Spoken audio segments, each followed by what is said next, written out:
Welcome to the Meeple Bunker, everyone. Today we're going to have a review of the HABA USA game, the Heroes of Kaskaria. The designer is Benjamin Schwer. It plays 2 to 4 players, ages 6 to 99. It's a beginner's tactical fantasy adventure game. It is a German release, I believe originally, just newly brought to the US by HABA USA. It's a game that's basically a race game, and it combines push your luck elements along with set collection. And I'm going to take you through the rules, and then I'll give you my review of the game. Okay, here's the initial 4-player setup for the Heroes of Kaskaria. So initially what you do is you choose basically a player color.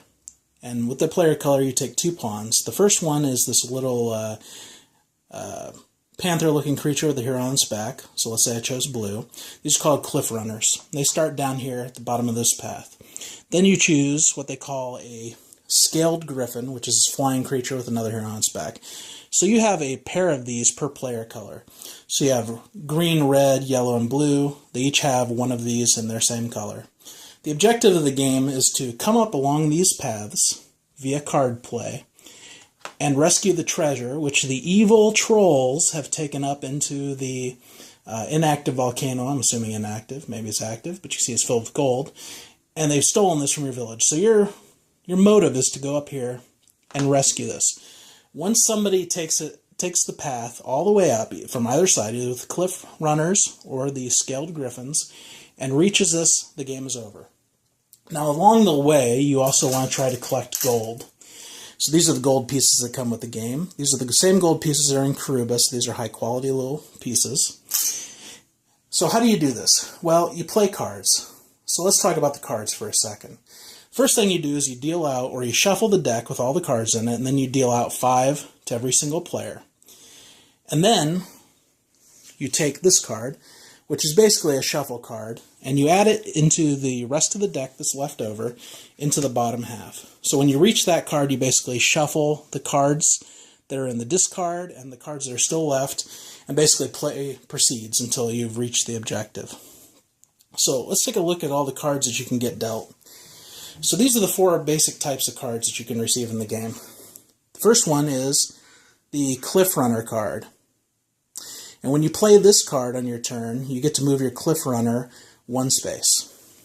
Second card type is the Scaled Griffin card. When you play this, you get to move your Scaled Griffin 1 space. Third type is a Draw 2 card. So on this, when you play it, you are allowed to draw 2 extra cards. Fourth card, final one that you can receive, is a gold card. If you play this on your turn, you're allowed to pick up a piece of gold. So let's take a look at a hand of cards, starting hand of cards, and let's talk about how you play. Okay, so this is your starting hand of cards, or the starting hand that I was dealt over here. And what you can see here is all the cards come in all different colors. The only thing that's important is not if these colors match your particular hero color, because that doesn't matter. Basically what you're trying to do is you're trying to match sets of the same color. Not the symbols, just the colors. So in this case, I basically have 4 different colors. I have basically the purple, the blue, I have 2 of the pinks, and then I have an orange card here. So on your turn, you're allowed to do one of 2 different actions. You can either play a set of 2 or more cards of the same color. So for my first turn, I could play these 2 pink cards.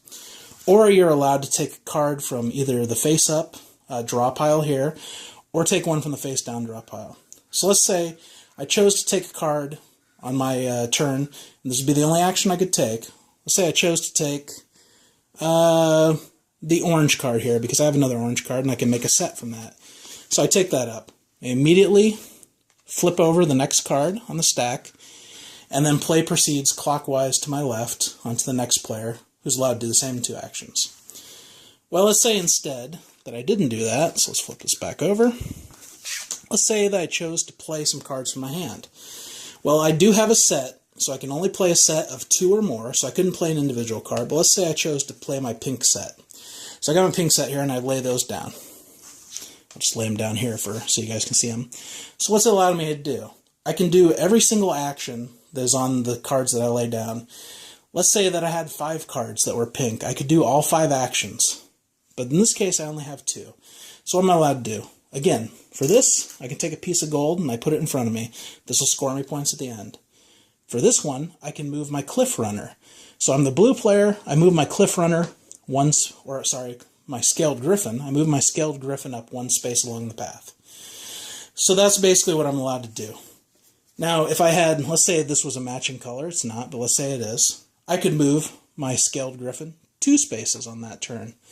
So I'm getting ever closer to the treasure and basically shutting it down.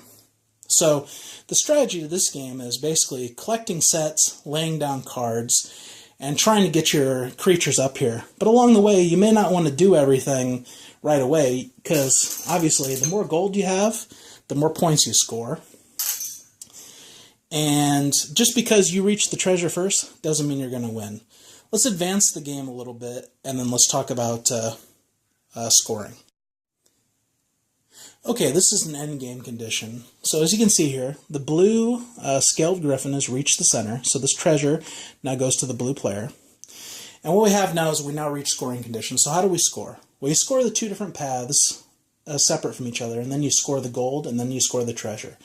So the score of the paths, basically you have the little score information here. And what you do is, the player that's in first place, let's start with the cliff runners along here. Player in first place gets 7 pieces of gold. So you can see that green and red share a path spot here. Multiple players can share that path, so they're both in first place over here. So they would each receive 7 pieces of gold. You go then to second place. Second place player along this path scores 4 pieces of gold. So you can see blue and yellow both share second place, so they each get 4 pieces. If there was a third place player, they'd get 1 piece. Fourth place player would get nothing. So let's proceed along to the other path, which is for the scaled griffin. You can see this scaled griffin got to the treasure, so he's in first place, so he would get 7 pieces of gold for himself. Second place over here would receive 4 pieces. Third place receives 1 piece. Fourth place receives no gold. Take all the gold, you count it all up. Each piece of gold is worth 1 point. The piece of treasure here is worth 2. The person with the most points wins.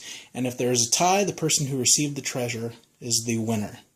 And that's how you score the game. Now let's talk about my thoughts and what... So before I proceed to the final thoughts of the game, I just want to mention one rule that I missed in my explanation. You're only allowed to have a hand of up to 10 cards, and basically that's so that people can't lay down, I suppose, mega sets or keep collecting multiple sets. Also, there are 2 variants to the game. One allows you that if you have a cliff runner card and you lay down 2 of those cards, you get to move 3 spaces instead of 2. And then the other one is that if you have 2 gold cards, if you lay 2 of those gold cards down the same set, you get to collect 5 pieces of gold instead of 2. So that basically gives you a little bit more motivation for collecting sets instead of playing like 2 card sets right away. Collect bigger sets. Okay, well, let's proceed on to my final thoughts. So Heroes of Kaskaria is basically a fairly light family weight game.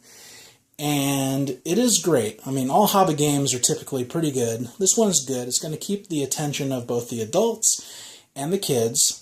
It has, beautiful components, as most HABA games do. I mean, these player tokens are not cardboard shits. These are big, chunky wood tokens that have, the decals applied to them. These are great, as you can see. I mean, these are real chunky pieces.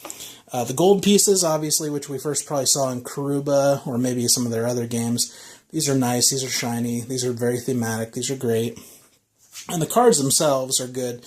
They're not linen finish cards, but they are nice cards. They're of a good weight, typical HABA style cards. And the artwork in this game is good. It's got an evocative kind of feel to it. It's light fantasy. It's not scary fantasy. Kids are going to enjoy this, I think. So what are my thoughts? I would definitely recommend this game to people with families. This is maybe not quite a gamer's game. This isn't something you're going to pull out on game night. But if you have some kids around, or some parents and some kids around, I would say this would be definitely a game to pull out. It's got some light strategy with the set collection and when to move and when to draw cards. So that's great. There are choices to be made in this game. This is not a simple like a roll and move game or anything like that. There are actually choices that matter in this game. You may want to race up the track to end the game real quick, but if you don't have enough gold, what's the point in that? You want to collect some gold along the way to get a higher score. I mean, you could race all the way up there and still lose. So there are important choices to be made. It's a 4-player game, which is nice. You can play it with 2. I suppose you could play it with a single child, and I think you would still have a good time with this. Like I say, the quality of the components is top-notch. The board is good. All the components are good. The theme is really nice. I think the light fantasy theme is good for a family.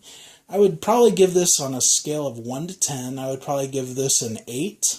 And I would say that if you have kids, pick this up and give it a try. It's not a super expensive game, and it's something where you can have a good time playing this, and you can, have some thought on your turn. And I think your kids are going to enjoy it too. So this is definitely a thumbs up from me. And in the meantime, Meeple Bunker out.